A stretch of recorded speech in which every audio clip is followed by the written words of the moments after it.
इश्क और जंग में सब कुछ जायज़ होता है और इस वक्त घर के अंदर जंग तो चल ही रही है बिग बॉस की, लेकिन उसके बीच में इश्क को जबरदस्ती घुसा दिया गया है थ्रू सोनाली फोगाट। जी हाँ, इसके पहले अली गोनी के साथ इश्क फरमाया जा रहा था और अब अली से वो टारगेट हटकर आ गया है अभिनव शुक्ला पर। नमस्कार दोस्तों, मैं हूं ज्योति नाहक और स्वागत कर रही हूं आप सभी का एक बार फिर से शुद्ध मनोरंजन में।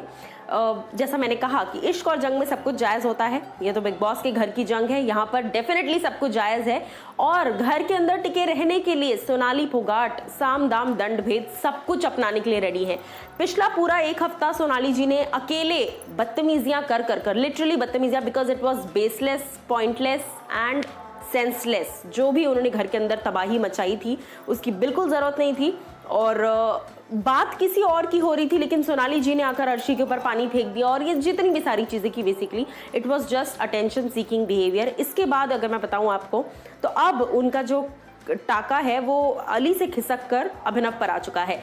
गार्डन एरिया के पास अभिनव शुक्ला खड़े होते हैं और वो कुछ कर रहे हैं, आई थिंक बोर्ड पर, जो बाहर सर्वाइवल टास्क के दौरान 2 बोर्ड्स लगाए गए थे अलग अलग टीम्स के लिए, वहां पर अभिनव शुक्ला बोर्ड पर कुछ कर रहे थे, आई थिंक लिख रहे थे। वहीं राखी सावंत खड़ी हैं और सोनाली खड़ी हैं और राखी जो है वो सोनाली से बातचीत के दौरान पूछती हैं कि आखिर आपको अभिनव पसंद क्यों नहीं है, अभिनव इतने अच्छे हैं फिर भी आपको क्यों नहीं पसंद।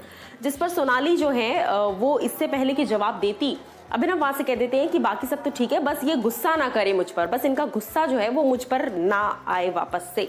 सो इस बात पर सोनाली कहती है कि अरे नहीं आप घबरा क्यों रहे हैं, मैं आप पे बिल्कुल गुस्सा नहीं करूंगी, वो तो सिर्फ उस मोमेंट के लिए मेरा गुस्सा था और उसके अलावा बाकी ऐसा कुछ नहीं। अभिनव जी, मुझे आप काफ़ी ज़्यादा पसंद हैं, इनफैक्ट इस घर में अगर मुझे कोई सबसे ज़्यादा समझदार लगता है तो वो मुझे आप लगते हैं समझदार।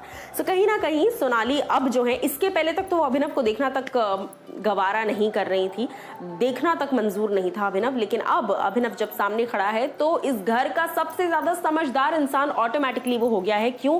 क्योंकि बहुत जल्द वीकेंड का वार नज़दीक आ रहा है, आज के दिन वेडनेसडे है। सो जैसे जैसे वीकेंड का वार नजदीक आता है घर के अंदर रिश्ते जो है वो सुधरते चले जाते हैं। जैसे ही वीकेंड का वार एपिसोड खत्म होता है रिश्ते घर के अंदर वापस बिगड़ जाते हैं। सो इट्स अ पैटर्न और सोनाली जी में तो ये डेफिनेटली नजर आ रहा है। बट इस बार डेफिनेटली 10,000% अगर घर से कोई बेघर होने वाला है तो वो सोनाली जी हैं, क्योंकि बाकी सारे उनके कंपैरिजन में डेफिनेटली ज़्यादा कंटेंट दे रहे हैं और सोनाली जी को देखकर समझ में आ रहा है कि वो जो भी कर रही हैं सिर्फ शो के लिए कर रही हैं। तो क्या कुछ आप कहना चाहेंगे सोनाली जी के इस न्यू एंगल पर? वो एक ए से शिफ्ट होकर दूसरे ए पर आ चुकी हैं, इस पर आप क्या कहेंगे?